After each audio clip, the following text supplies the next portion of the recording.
पहला चरण बीजेपी के लिए बहुत अहम है। बीजेपी को अगर बंगाल में सरकार बनानी है तो पहले फेज में 100 सीटों का आंकड़ा छूना होगा। यहीं से हम चर्चा की शुरुआत करते हैं। अजीत जी, 100 सीटों का आंकड़ा मेरे लिए बोलना जितना आसान है, बीजेपी के लिए करना उतना ही मुश्किल है। बिल्कुल ठीक बात कर रही हैं। किसी के लिए भी मुश्किल है, क्योंकि इतनी बड़ी लहर ममता बनर्जी की थी पिछले चुनाव में, 2021 के चुनाव में, फिर भी वो 92 सीट्स पर पहुंची थी। जिस समय उनको 46% वोट इन 152 सीटों में मिला है, 46%, और वो 92 सीट्स पर पहुंची। तो कोई पार्टी 100 सीट का आंकड़ा पार करे, ये सोचना और ये थोड़ा अभी हम लोगों के लिए भी मुश्किल लग रहा है कि ये इतना बड़ा आंकड़ा कोई एक पार्टी पार करेगी। आप देखिए, इसमें 3 जो जिले साउथ बंगाल के हैं वो बहुत बड़े जिले हैं, बड़े जिले हैं साउथ बंगाल वाले तीनों जिले। एक जिले में तो 33 सीटें हैं, इस 58 सीटें सिर्फ 3 जिलों में हैं, और उत्तर बंगाल के 9 जिलों में 54 सीटें हैं, जहां 30 सीटें पिछली बार भारतीय जनता पार्टी ने जीती थी। और जो जंगल महल का इलाका है, जिसमें पुरुलिया का इलाका है, बांकुड़ा है, झारग्राम है और एक मेदिनीपुर है, तो ये यहाँ 40 सीटें हैं। इसमें 14 सीटें पिछली बार 16 सीटें भारतीय जनता पार्टी ने जीती थी और 24 ममता बनर्जी ने जीती थी। लेकिन लोकसभा चुनाव में ये गणित बदल गया था। लोकसभा चुनाव में ममता बनर्जी ने फिर बढ़त हासिल कर ली थी। जंगल महल की 40 में से 30 सीटों पर उनको बढ़त मिली थी। तो ये आप इस तरह से देखिए कि 2021 के असेंबली इलेक्शंस में ममता बनर्जी को जो एक झटका लगा, झटका रही, 215 सीटें वो जीती थी, लेकिन जो भारतीय जनता पार्टी कह रही कि 2 से 77 पहुंच गए, वो 2 से 77 इस फेज ने पहुंचाया था। 59 सीटें उनके पास इस फेज से आई थी, जिसमें 16 सीटें जंगल महल के इलाके से, 30 सीटें उत्तरी बंगाल से और बाकी दक्षिण बंगाल से थी।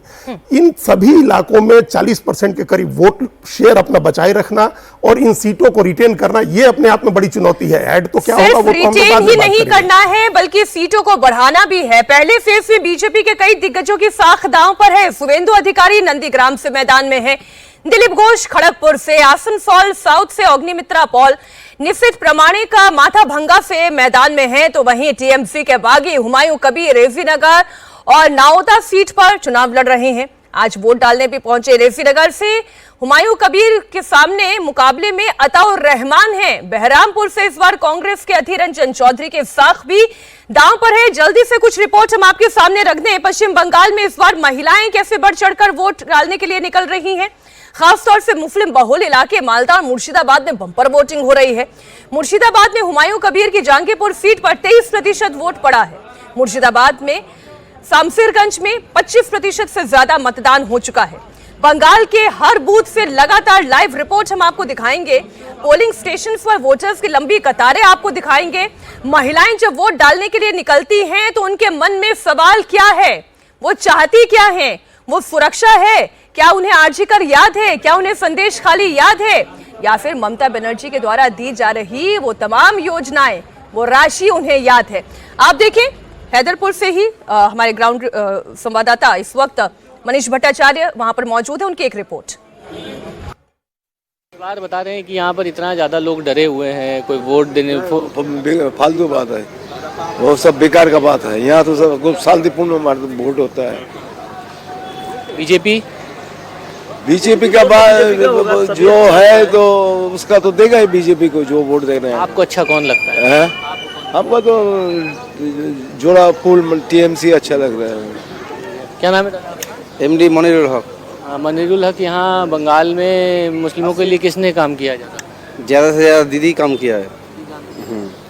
दीदी से बेटर नहीं हो सकता। यहाँ पे मुद्दा क्या है इस बार सबसे बड़ा?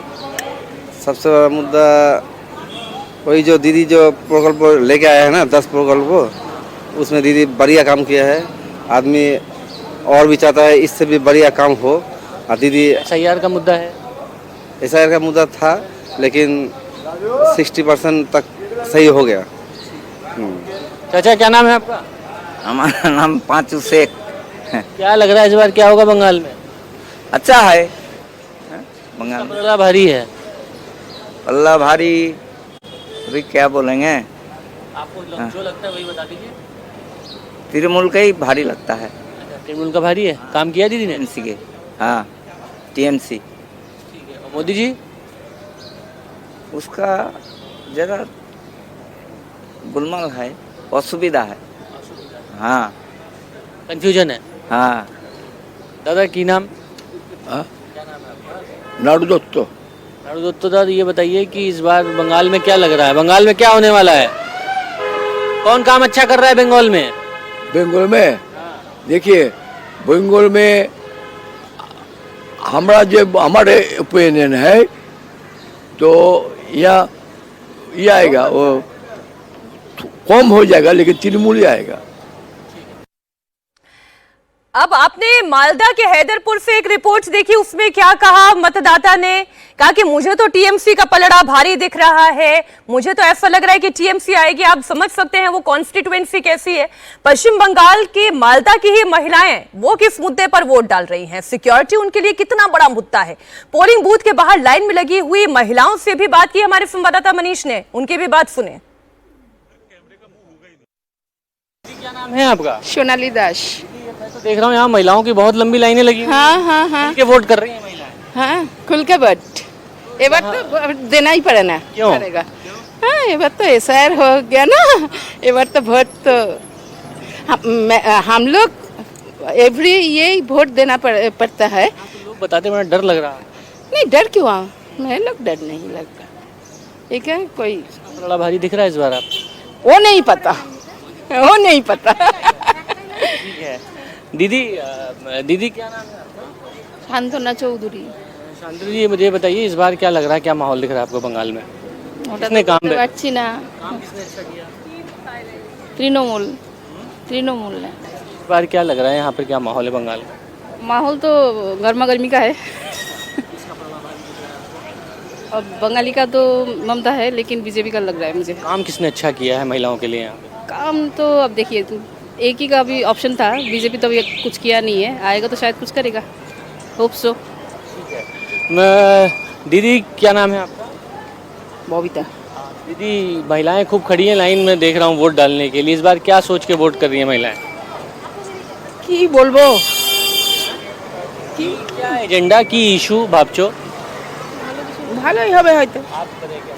হ্যাঁ, আমার নাম ঝুমা দাস। নিরাপত্তা। क्या होता है? নিরাপত্তা, সিকিউরিটি। হ্যাঁ, सिक्योरिटी नहीं है महिलाओं की बंगाल কম আছে, অনেক কম আছে। में। दीदी क्या नाम है आपका? জ্যোৎস্না প্রসাদ মালাকার। इस बार क्या लग रहा है, माहौल क्या है बंगाल? माहौल तो परिवर्तन चाहिए, এখন देखते हैं क्या होता है।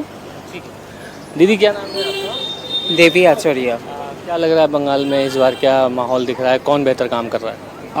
बेहतर काम कर रही है तो दीदी तो कर रही है, ममता बनर्जी। और मुझे जो लग रही है, मैं लड़की की लाइन में हूँ पर मैं खुद ट्रांसजेंडर हूँ। ट्रांसजेंडर लोगों के लिए कुछ करना चाहिए, उनके लिए। सिटिंग गवर्नमेंट ने कुछ किया? सेंट्रल गवर्नमेंट तो सिटिंग गवर्नमेंट में हाँ, जो है स्वास्थ्य साथी जो है उसमें ट्रांसजेंडर का नाम आया है। और कुछ काम में जैसे जुबो साथी में ट्रांसजेंडर के लिए भाता भी स्टार्ट किया है। अब आप फर्स्ट टाइम वोटर हैं? हाँ, रिया अधिकारी। या फर्स्ट टाइम वोटर हो, being a first time voter, क्या सोच के आप वोट कर रहे हो, क्या लग रहा है इशू क्या होना चाहिए? जो भी होगा मेरे को चाहिए कि अच्छा कुछ हो, ताकि रिजल्ट बाद में अच्छा है, बस यही। ये दिमाग में क्या चल रहा है कि भाई ये एजेंडा हो, ये मुद्दा होना चाहिए, मैं इसलिए वोट करने जा रही हूँ? मेरे को तो अभी जैसे कि अभी स्टार्टिंग ख़त्म हुआ है, मेरे को चाहिए कि नेक्स्ट मेरा जो करियर है वो अच्छा बने, इसीलिए ये सोच के ही मैं अभी देख रही हूँ। अभी रोजगार है बंगाल में, आपको लगता है एम्प्लॉयमेंट है, डेवलपमेंट है? अभी तो उतना मेरे को दिख नहीं रहा है, क्योंकि सारे जो है पहले भी जो कर चुके हैं उनको भी ज़्यादा कुछ अपॉर्चुनिटी नहीं मिली है, तो देखते हैं क्या होता है। आपका क्या नाम है दीदी? जयश्री अधिकारी। क्या लग रहा है इस बार किसका माहौल मजबूत है? वो तो रिजल्ट के बाद ही पता चलेगा। काम किसने अच्छा किया है? दीदी ने किया है, बीजेपी ने किया है, किसी और ने किया? आपको क्या लगता है? काम किया है, दीदी भी किया है। क्या अभी और ज़रूरत है? ज़रूरत तो होगा। वुमेन सिक्योरिटी कितना बड़ा इशू है? ये तो बहुत बड़ा इशू है, ये तो हमको चाहिए ही सिक्योरिटी। फिर देखते हैं क्या होता है रिजल्ट के बाद। ठीक है। तो आप देखिए, ये महिलाओं की लंबी लाइन लगी है, पीछे से मैं आ रहा हूँ और यहाँ तक आगे तक की लंबी लाइन है। पश्चिम बंगाल में इस बार महिलाओं का वोट ज़बरदस्त बम्पर पड़ रहा है। जैसे जैसे दिन बढ़ता जा रहा है वैसे वैसे महिलाएं वोट करने घर से निकल रही हैं। बंगाल में महिला सुरक्षा महिलाओं के बीच में एक बहुत बड़ा मुद्दा है और ख़ास बात यह है कि इन महिलाओं को आपने सुना है तो आपको अंदाज़ा लग गया होगा कि इस बार बंगाल में महिला वोटरों का मूड क्या है। अब देखिए, दो रिपोर्ट हमने आपके सामने रखी, मालदा की ही रिपोर्ट थी। एक वो हिस्सा रिपोर्ट का मनोज जी जहां पर पुरुष हैं, मुस्लिम वोटर हैं, मुस्लिम मोहल्ला है, वो ये कह रहे हैं कि दीदी ममता बनर्जी टीएमसी, यहां पर तो कोई कंफ्यूजन नहीं है। महिला वोटर्स की कतार में जब मैं रिएक्शन सुनती हूँ, वो विकास की बात करती है, एजुकेशन की बात करती हैं, सुरक्षा की बात करती हैं, वो बदलाव की भी बात करती हैं, जो मैं समझ पा रही हूँ। इसका मतलब यह है कि मालदा में भी वो डिवाइड है, मुस्लिमों में नहीं। लेकिन देखिए, जहां तक मुस्लिमों की बात कर रही हैं, उसमें से जैसे बीरभूम था जहां पे 62% हिंदू थे, और जो सीटें थी 11 सीटें थी और बीजेपी 1 सीट जीत कर आई थी, 10 वहां सीटें टीएमसी जीत कर आई थी। उसी तरह से सीटें आपको पश्चिमी मिदनापुर में जाएंगी, आप देखिए 15 सीटों में से भारतीय जनता पार्टी कहाँ थी, वहां भी हिंदू वोटर ज्यादा है। इसीलिए बार बार हम लोग फर्स्ट डे से कर रहे हैं कि 152 जो फर्स्ट फेज में हो रहा है, तो हमें उन सीटों पे जीतना है जहां पे हिंदू वोटर ज्यादा है। और ये आंकड़े तभी बीजेपी के लिए वहां की सत्ता आएगी जब आप यहाँ पे एक अच्छे बहुमत के साथ आप जीत कर आते हैं। नहीं, जब महिला कतार में खड़ी हुई ये कहती है कि सिक्योरिटी मेरे लिए सबसे बड़ा मुद्दा है। ये हर राज्य के लिए महिलाओं के लिए होता है, उनके लिए सिक्योरिटी सबसे अच्छा होता है, उनके लिए घर चलाने के लिए महंगाई की बात करती हैं, वो कहती है कि हमारे बच्चे जो एजुकेट हुए हैं उनको हमको नौकरी मिले, इस पे वो बात करती हैं। मुद्दे तो बहुत होते हैं महिलाओं के लिए, चूंकि घर चलाने के साथ साथ वो देश को भी चलाती हैं, क्योंकि उन्हीं के अर्थव्यवस्था पे घर भी चलता है और बाहर भी चलता है। तो बंगाल ऐसे भी महिलाओं में बहुत ज्यादा शिक्षित महिलाएं वहां पे हमेशा रही हैं, और बंगाली कम्युनिटी में महिलाओं ने बढ़ चढ़कर हिस्सा लिया है, चाहे राजनीति में हो चाहे वहां पे एजुकेशन की बात हो। तो वहां पर इस बार जो बाहर से वोटर आ रहे थे, जैसे बिहार की बात हम लोग करते थे कि जितने भी बाहर से लोग आए थे, वो आरजेडी ने दावा किया कि भाई ये छठ में आ रहे हैं और पोल देकर हमको जाएंगे, लेकिन वो पोल किसको दिए, रिजल्ट तो पता चल गया। इस बार भी बहुत सारे बंगाल में लोग इंटर कर रहे हैं, ट्रेनों से, बसों से, चारों से। अब वो कह रहे हैं कि भाई हम अपने वोट को बचाने आए हैं। वो वोट बचाते हुए किसको जिताते हैं, ये तो राहुल जी, फिर आप यही बताएं, जो सुरक्षा का मुद्दा उठा रहा है वो वोटर किसका हो सकता है, जो ट्रेन में भरकर आ रहा है वो वोटर किसका हो सकता है? देखिए, वोटर के लिए तो ये बिल्कुल साफ है कि सुरक्षा, उसके घर का इशू, उसके बच्चों की पढ़ाई का इशू, ये सारे इश्यूज जो हैं जेन्युइन इश्यूज हैं, और इसके लिए जो पार्टी काम करेगी वो, देखिए वहाँ पे टीएमसी ने काम किया है अब तक। और देखिए, जहाँ तक सुरक्षा की बात है, ऐसा नहीं बंगाल पूरा असुरक्षित है, मैं नहीं मानता कि कोलकाता में कोई महिलाएं असुरक्षित हैं। सर, मेरा डायरेक्ट क्वेश्चन था, मुझे डायरेक्ट आंसर, जो सुरक्षा का मुद्दा उठा रही है तो महिला, सिंपल है, जो सत्ता में है उसके खिलाफ ही होगा सुरक्षा का, है ना, तो वो बीजेपी के। पर देखिए, ये इतना सिंपल भी नहीं है। ये बीजेपी के लिए ये जो फेज है, ये उसकी अस्तित्व की लड़ाई है। अगर इस फेज में, अगर मैं बात करूं कि नॉर्थ बंगाल की बात कर लूं और दार्जिलिंग कलिम्पोंग की बात करूं, तो 69 सीटें हैं, जिसमें से पिछली बार 40 लगभग सीटें जो है वो बीजेपी जीत गई थी, और उसने बिल्कुल टीएमसी को 2016 के मुकाबले टीएमसी को बिल्कुल ही परास्त कर दिया था, एकदम धरातल पे ला दिया था। तो ये, और साथ में जंगल महल की जो सीटें हैं वहां पर, जो 31 से 35 सीटें हैं, वहां पर बीजेपी का प्रदर्शन, ये दोनों तय करेंगे कि इस चुनाव में बीजेपी जीतेगी कि नहीं जीतेगी। दूसरी बात, जहां तक मालदा मुर्शिदाबाद की बात है, वहां पर जो सीटें, अगर हम उसकी बातें करेंगे, तो मालदा मुर्शिदाबाद ऐसा नहीं है कि हमेशा टीएमसी का गढ़ रहा है। 2016 में बहुत बुरी हालत थी टीएमसी की, 8 से 10 सीटें यहाँ पर जीती थी टीएमसी।